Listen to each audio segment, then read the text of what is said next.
Bonjour et bienvenue au quatrième rendez-vous de la stratégie où j'ai le plaisir d'accueillir Maître Fretel qui va nous parler aujourd'hui des obligations sur nos devis. Bonjour Maître. Bonjour Céline.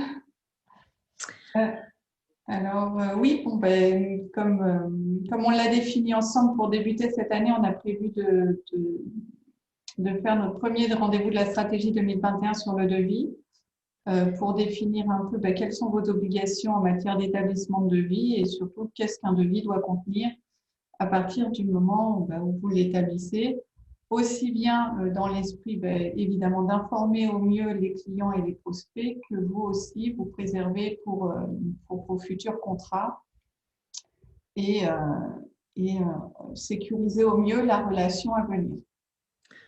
En un mot, peut-être vous présenter, peut-être Maître. Oui, merci. Oui, non, excusez-moi. Tellement l'habitude d'intervenir. Oui, donc je suis avocat au barreau de Paris. J'interviens en matière contractuelle et donc responsabilité contractuelle, mais également recouvrement de créances et aussi en propriété intellectuelle. Et j'ai également un petit domaine en droit de la construction. Donc, mes clients sont essentiellement des PME et des entrepreneurs indépendants ou petites entreprises. Ok, merci beaucoup. Donc, Vous petit aparté mis à part, donc notre fameux devis. Alors, d'abord, sur le principe, le devis n'est sauf exception pas un document obligatoire.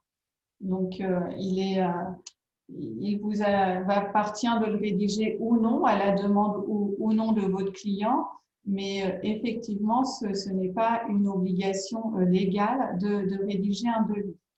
Toutefois, c'est un document qui vous permettra de justifier du respect de certaines de vos obligations et notamment l'obligation qu'a tout professionnel d'informer son client ou ses prospects des prix pratiqués. C'est le principe de la transparence tarifaire.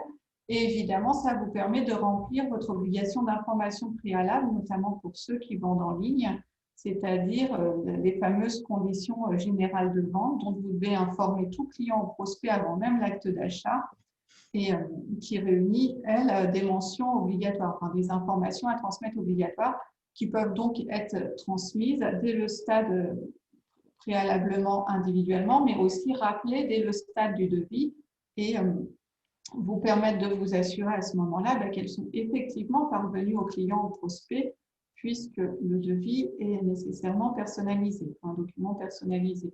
Donc, ça peut être un document utile dans cette charge de la preuve qui est celle du professionnel.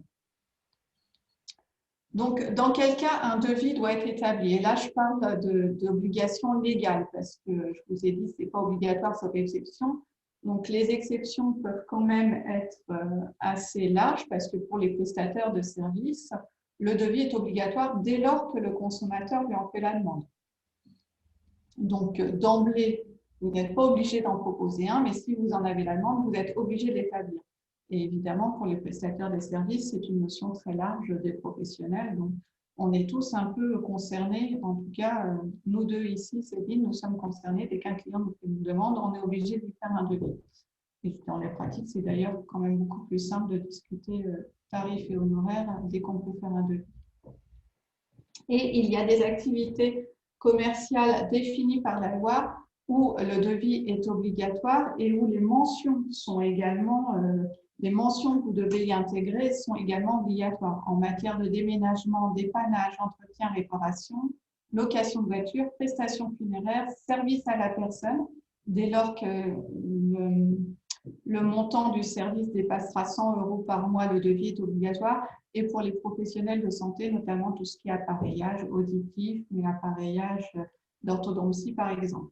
Vous avez la liste de ces professionnels qui ont l'obligation d'établir un devis sur le site de l'Institut national de la consommation, avec un tableau récapitulatif que je me permets de vous montrer, voilà, qui vous transmet, selon votre activité, les mentions obligatoires, les observations et les conseils, et sur lequel, si vous faites partie de cette activité, je vous invite à vous référer, notamment parce que c'est très complet, mais aussi, sait-on jamais, parce qu'en cas de litige, vous vous êtes référé à un document d'une institution gouvernementale et donc vous serez de bonne foi. S'il y a une erreur dans le document et que vous l'avez respecté, pas de problème, vous pourrez justifier sans difficulté de votre bonne foi, puisque vous avez suivi les recommandations qu'on vous fait. La formalisation d'un devis est aussi conseillée, voire même extrêmement conseillée par le professionnel que je suis pour toutes les prestations techniques. On pense notamment aux prestataires informatiques, par exemple, parce que bien évidemment, les connaissances du client ne lui permettent pas de lui-même d'apprécier le coût de la prestation. Et même s'il en fait pas la demande, il faut quand même l'informer de ce coût.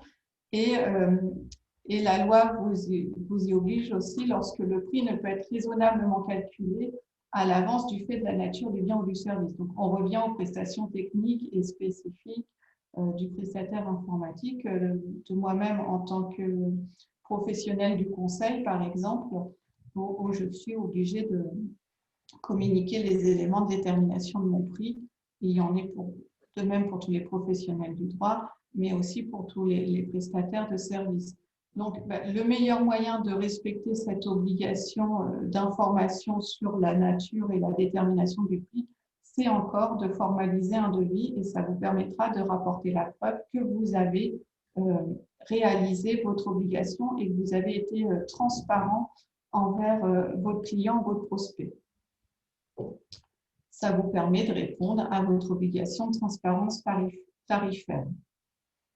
Je me permets ici de faire juste une aparté sur l'objectif du législateur lorsque vous posez la question « est-ce que je fais un devis ou pas ?»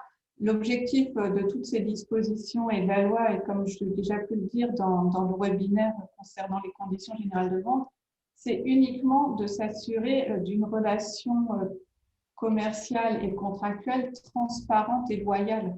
Donc, il n'y a pas de peur à avoir du document écrit ou de la paperasserie à outrance. C'est juste pour s'assurer que ce que vous faites dans la pratique, que loyalement informer votre client et vos concontractants, et ce que j'imagine est l'objectif aussi de tout prestataire de service ou de vendeur. On veut évidemment avoir des relations saines avec notre client et ça participe de cette volonté d'avoir une relation saine qui permet une bonne réalisation du contrat et de bonnes réalisations commerciales. Donc n'ayez pas peur du devis, c'est pas un document qui est destiné à vous nuire, c'est essentiellement un document destiné à prouver bonne foi et à informer votre client. Et de toute façon, un devis, comme vous le savez, se négocie et donc c'est un document qui permet l'échange. Donc, si vous êtes obligé de faire un devis ou si vous décidez d'en faire un, quelle mention doit-il contenir? Donc, encore une fois, la loi n'obligeant pas par principe à l'établissement d'un devis ne définit pas les mentions obligatoires. Cela étant, puisque c'est un document qui va servir de base à votre future facturation, il est conseillé d'y inclure d'ores et déjà les mentions obligatoires pour la facturation. Donc, le nom des parties, c'est-à-dire votre nom très précisément, et votre nom en tant que professionnel, que vous soyez indépendant ou société, c'est votre nom d'exercice. Si vous exercez, si vous avez un nom commercial, vous pouvez, ou une enseigne, vous pouvez le mentionner, l'adresse de votre exercice et votre numéro d'immatriculation. Et j'insiste sur l'adresse parce que malheureusement, j'ai déjà vu dans la pratique, et je suppose que c'est les auto-entrepreneurs qui ont leur siège social fixé à leur domicile personnel, ne mettre qu'un mail ou un numéro de téléphone sans mettre d'adresse. On peut vous en faire le reproche. On est censé pouvoir vous envoyer du courrier et en cas de litige, notamment, vous envoyer des mises en demeure, par exemple, ou vous envoyer un huissier. Donc, l'adresse, c'est vraiment un élément obligatoire. Vous devez mettre aussi l'adresse du client parce que le devis est personnalisé.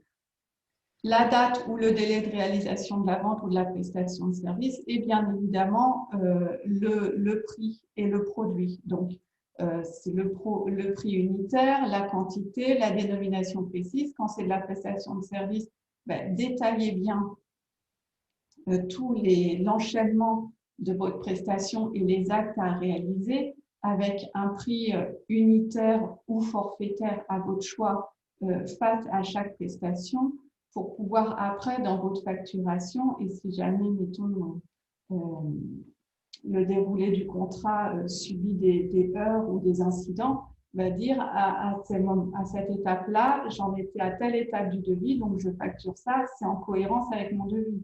Bien évidemment, si vous faites tout ça dans le devis, c'est pour que la facture, elle soit quasi conforme au devis, voire identique. N'allez pas mettre un intitulé de prestation de service dans le devis et un autre intitulé dans votre facture, ce que malheureusement j'ai déjà vu également. Et en fait, en cas de litige, on ne se retrouve pas du tout. Et l'obligation de transparence à laquelle vous êtes obligé, là pour le coup, vous n'y êtes pas. Et ça peut vous être reproché. Donc évidemment, le devis, c'est quasi votre future facture. Et les entrepreneurs de la construction font ça très bien, c'est-à-dire qu'ils font un devis, ils reprennent la facture copier-coller du devis et ils disent, je ne sais pas, construction de la dalle, état d'avancement 60%, donc facturation 60%. Et c'est comme ça au fur et à mesure de l'avancement du chantier. N'hésitez pas à vous inspirer, si vous êtes prestataire de service, de ce modèle-là, ce qui permettra vraiment une très grande visibilité de l'avancée de votre contrat et de votre facturation. Et qui dit très grande visibilité, dit effectivement, en cas de litige, une plus grande difficulté de contestation, bien évidemment. Donc, effectivement, aussi, mettez les modalités de paiement et d'escompte, s'il y a des paiements à l'échéance, bien souvent des paiements par acompte lorsque la prestation dure dans le temps, et le taux des pénalités exigibles.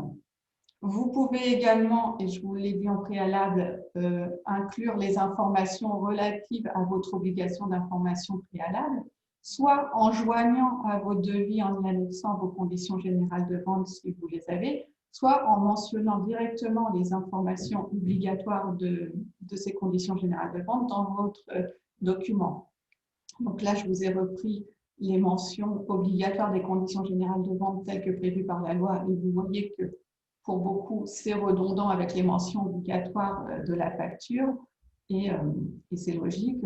Vous devez informer vos clients, quelle que soit votre façon de vendre, du prix, des modalités de paiement, du délai, des informations relatives à votre identité. C'est assez curieux d'ailleurs que la loi ait prévu cette information au 4e point des mentions obligatoires pour les conditions générales de vente, mais c'est ainsi.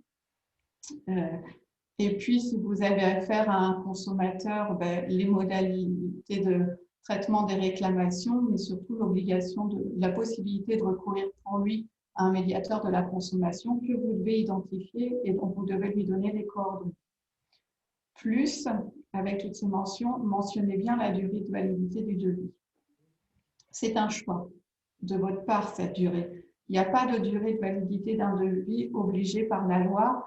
Donc, c'est de l'accord des parties. Cette durée doit être conclue en fonction de l'accord des parties. Donc, ça dépend bien sûr, je dirais, de l'étendue de la prestation. C'est évident que pour vendre trois produits identiques, le devis, c'est 3 fois le prix, par exemple. Pour vendre une prestation de service qui risque de s'éterniser dans le temps et d'évoluer en fonction des demandes du client et ce que vous allez découvrir sur place, la durée de validité du devis peut être un peu plus longue, le temps de réflexion, puis le temps d'un échange et le temps de découvrir encore plus la volonté du client. L'exemple que je vous ai donné plus haut, prestataire d'informatique, la création d'un logiciel nécessite quand même très précisément de savoir l'objectif du client, quelle fonctionnalité il veut, comment ils vont l'utiliser. Et c'est clair que le devis peut être, je dirais, à étage ou à tiroir avec des options. Et dans ces cas-là, vous pouvez voir une durée de validité de quelques semaines, le temps que le client prenne bien le temps d'assimiler tout et de choisir ses options, par exemple. Prévoyez cette durée, parce que si vous ne le prévoyez pas et qu'il y a une difficulté, le juge va estimer que votre devis est valable en fonction d'une durée raisonnable. Et la durée raisonnable, c'est celle qu'estimera le juge. Donc, ça vous met quand même dans une certaine insécurité.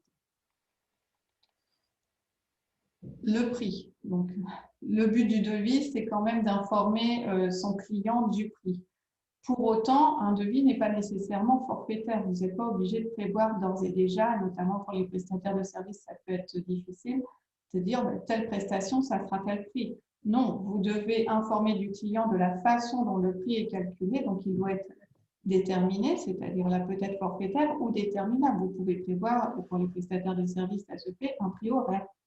Voilà, telle prestation, ça sera telle moyenne horaire, telle autre prestation, c'est telle moyenne horaire.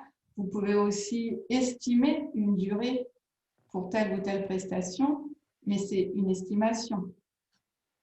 Et à partir de là, vous avez défini comment calculer votre prix, vous avez rempli votre obligation de transparence tarifaire. Et bien sûr, cette façon de calculer le prix, c'est celle qui s'appliquera au contrat et pas une autre. Mais vous avez rempli votre obligation de transparence tarifaire. Vous pouvez donc prévoir que le prix puisse être révisable ou indexé pour les prestations très longues. Les chantiers, les contrats informatiques sont très longs. Et dans ce cas, si vous choisissez un indice, l'indice doit avoir un rapport direct avec l'objet du contrat ou l'activité d'une des parties. Par exemple, si votre prestation dépend de matières premières, vous pouvez très bien indexer votre prix sur le coût de ces matières, l'indice du prix de ce coût de ces matières premières. Pour le plastique, l'indice du pétrole, par exemple, mais ça peut être aussi pour les transports, le pétrole est tout autant un indice valable.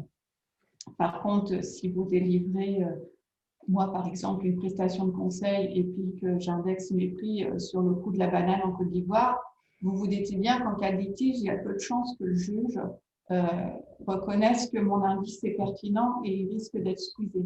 Donc, si vous décidez d'indexer, ça doit être en rapport avec vous, votre activité. Oui, il y a une question. Par contre, si on décide d'indexer, ça peut être aussi à la baisse. Si on prend l'indice du pétrole, passé à un certain niveau, vous pouvez aussi baisser vos prestats parce que le baril est en dessous du barème, quoi. Ah oui, ça, un indice, forcément, il n'est pas toujours à la hausse. Hein. À la hausse. C'est pour ça qu'il faut bien faire attention au choix de l'indice et qu'il soit vraiment en rapport avec votre activité. Si vous, je ne sais pas, si vous avez une prestation de fabrication de produits sur mesure à base de plastique et que vous indexez sur le coût du pétrole parce que la matière première, le coût de la matière première dépend de ce coût, bon, que ce soit à la hausse ou à la baisse, finalement, voilà, vous récupérerez parce que votre indice est logique, donc il n'y a pas de préjudice. Mais c'est vrai que le choix de l'indice est important parce qu'une fois appliqué, il s'applique à la hausse comme à la baisse. Et s'il est sans rapport avec votre prestation, un indice qui baisse, c'est quand même très gênant.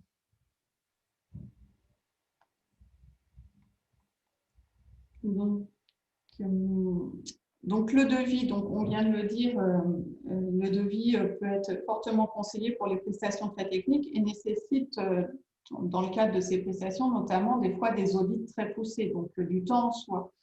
Et de fait, le devis n'est pas nécessairement gratuit, sauf dans les matières réglementées, le dépannage, la réparation, les pompes funèbres, les matières où le devis est obligatoire, et le tableau que je vous ai présenté où il est spécifié pour certaines de ces matières et pas forcément pour toutes que le devis est gratuit, le devis n'est pas nécessairement gratuit, il peut être payant. Et encore une fois, pour les prestations, pour les devis qui s'analysent finalement en un audit préalable des besoins du client, de sa volonté et puis des ressources sur place, on peut très bien comprendre qu'il soit payant. Et donc, dans ce cas, en revanche, vous devez informer votre client du caractère onéreux du devis. Si vous ne le faites pas, vous ne pourrez pas lui répercuter le coût le cas échéant. Mais en tout cas, il n'est pas prohibé de faire payer le devis. Et enfin, une fois que vous avez fait votre devis, que vous l'avez présenté à votre client, à quoi il vous engage?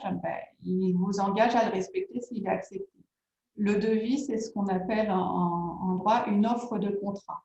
Donc, si elle est acceptée telle qu'elle, sans négociation, elle vous engage et vous devrez l'exécuter aussi bien dans le contenu de la prestation promise que dans les délais que dans les prix tels que vous l'avez formulé. Parce que l'acceptation, un devis accepté, ça vaut contrat, sans qu'il y ait nécessairement besoin, au demeurant, de rédiger un acte supplémentaire pour valider ce contrat. Donc effectivement, il est très important dans ce cas-là d'être très précis, mais aussi d'être raisonnable dans ses délais et dans ses prix, parce qu'on pourra vous demander l'exécution sans bouger une ligne. Et donc, c'en était un peu tout de mon explication sur les devis. Donc, si vous avez des questions, Céline, si tu vois des questions qui restent dans ce...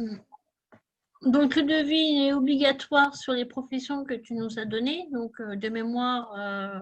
De mémoire, attends, je te remets la page. De mémoire, il y a les pompes funèbres, il y a le médical. Dépannage, réparation, entretien, pompes funèbres, enfin, service funéraire, excusez-moi, location de voiture, service à la personne et professionnel de santé. Ce qui couvre quand même une large partie d'activité, quoique. Et pour les prestataires de services, vous devez obligatoirement en présenter un à votre client s'il en fait la demande. Okay. Mais c'est vrai qu'en matière de prestation de service, je pense, en tout cas je le vois par mon expérience, c'est très difficile d'avancer sur une prestation de service sans au préalable faire un devis, ne serait-ce qu'annoncer au client un coût horaire. Enfin, mais c'est la moindre des choses, c'est la transparence. Oui, voilà. Un devis, il faut prendre ça comme une preuve de professionnalisme. Si on vous fait un devis, c'est que l'entreprise en face est vraiment sérieuse et elle sait calculer ses prestats ou ses produits. Après, voilà, un devis, c'est aussi le mérite de ne pas toujours être juste. On le sait dans le bâtiment, par exemple, quand on est en rénovation, entre le devis qui est annoncé au début de chantier et la fin de chantier, on sait qu'on peut rajouter 25-30% facilement, quoi. C'est une estimation, un devis. Il ne faut pas non plus prendre un devis pour argent comptant comme étant la future facture, quoi. C'est vraiment une estimation. Normalement, oui. Enfin, le devis n'est pas forcément forfaitaire, c'est une estimation. Après, et regardez bien comment il est rédigé parce qu'il doit aussi clairement indiquer si c'est une estimation ou s'il est forfaitaire. S'il indique qu'il est forfaitaire et qu'on vient vous dire après c'est une estimation, on ne respecte pas son engagement. Et vérifiez bien, et à la limite, si vous êtes client, demandez-le directement au professionnel s'il ne le fait pas d'office, que les factures soient libellées dans les mêmes termes que le devis pour pouvoir établir la concordance entre ce qui vous est facturé et le devis. Ça, c'est, je dirais, c'est la moindre des choses. Ça ne se voit pas toujours, mais c'est vrai que c'est tout l'intérêt du devis, c'est de pouvoir suivre ensuite l'exécution de la prestation. C'est ça. C'est ça. Ok. Qu'est-ce qu'on aurait d'autres comme question? Les délais, donc tu nous as dit qu'un devis, il n'y avait pas forcément de délai. Un délai pouvait couvrir une semaine, un mois, un an. Que si on le mettait délai pas de délai, d'acceptation c'était du devis ou le délai de livraison de l'objet du devis? Oui, oui, par rapport à la livraison. Mais par exemple, si on fait un devis pour un maçon, par exemple, un maçon qui fait un devis pour faire une terrasse, il fait un devis au mois de janvier, et puis sur son devis, il ne met pas de date butoir, date de validité de son devis, et que quelqu'un, enfin le prospect le recontacte un an et demi après pour faire sa terrasse. Manque de chance, il voulait faire une terrasse en teck, le prix du teck a explosé. Il a fait x4 par rapport au devis. Et que le maçon ne refait pas son devis actualisé. Du coup, quand il enverra sa facture où la matière première a fait x4, le client n'est peut-être pas obligé de payer le surplus parce qu'il n'y a pas eu preuve de réactualisation du prix. Non, je me trompe? C'est vrai que après, il faut voir en cas de litige si le juge jugerait raisonnable le maintien d'un devis 18 mois pendant 18 mois dans ces domaines. Mais normalement, le professionnel qui est contacté dans un tel cadre avec un tel délai et qui n'avait pas mis de délai d'acceptation de son devis doit au moins alerter le consommateur de De l'évolution des prix, modification quoi. du prix, voire justifier. Si c'est la matière première qui justifie cette modification de prix, c'est d'autant plus justifié pour le maçon que ce n'est pas une modification de sa main-d'œuvre et d'établir un nouveau devis. Donc, pour un professionnel, le fait de faire un devis, c'est une protection. C'est dans ce Bah, sens-là qu'il faut que les professionnels le ressentent et c'est également une protection pour le consommateur puisque ça lui permet d'avoir une estimation de coût du produit ou de la presta. Donc, ça rassure les deux parties. Donc, on a tous intérêt à faire des devis. oui, il faut le concevoir comme ça, effectivement. Ce n'est pas une contrainte, c'est vraiment une C'est un réassurance. élément de communication, comme on le disait pour le webinaire sur les conditions générales de vente. À la limite, servez-vous-en comme un élément de communication. Faites comprendre à votre client que déjà vous êtes hyper transparent et que c'est quand même une qualité dans le monde commercial ou le monde des affaires. Que vous respectez vos obligations, vous êtes transparent, vous êtes loyal et servez-vous-en comme un élément de communication. Si vous présentez un document, je dirais très beau ou présentez de manière aussi originale, pourquoi pas. Enfin, moi, je le dis toujours, hein, j'attends de voir des conditions générales de vente en alexandrin. Je suis partante s'il y a un client qui veut faire ça. Ça peut être un élément d'identification et de marketing, pourquoi pas. Tout à fait, pourquoi pas, en alexandrin, pourquoi pas. On n'y a pas pensé encore, mais pourquoi pas, ça pourrait être sympa. Et là, pour le coup, je pense qu'elles seront protégées par le droit d'auteur. Oui. Les documents techniques, les documents commerciaux ne sont pas nécessairement protégés par le droit d'auteur, mais si vous les faites en alexandrin, il n'y a pas de raison. Oui, tout à fait. Donc voilà, à vos stylos, allez-y, il y a un marché. Même quand on en parlait juste avant ce webinaire, profitez pour le faire sous forme de facilitation graphique ou légal designé pour être sûr déjà d'une meilleure clarté et d'une parfaite compréhension. Et c'est qu'un plus dans votre communication avec votre client. La transparence, c'est clair. Et c'est vraiment l'objectif du législateur dans toute cette législation qui vous invite à rédiger au maximum vos conditions. L'objectif, c'est la transparence. Donc, il ne vous en sera jamais fait le reproche. Ok. Il ne me reste plus qu'à vous remercier, Maître Fretel. Merci beaucoup pour ce webinaire, toujours aussi intéressant et pointu. Donc, merci beaucoup.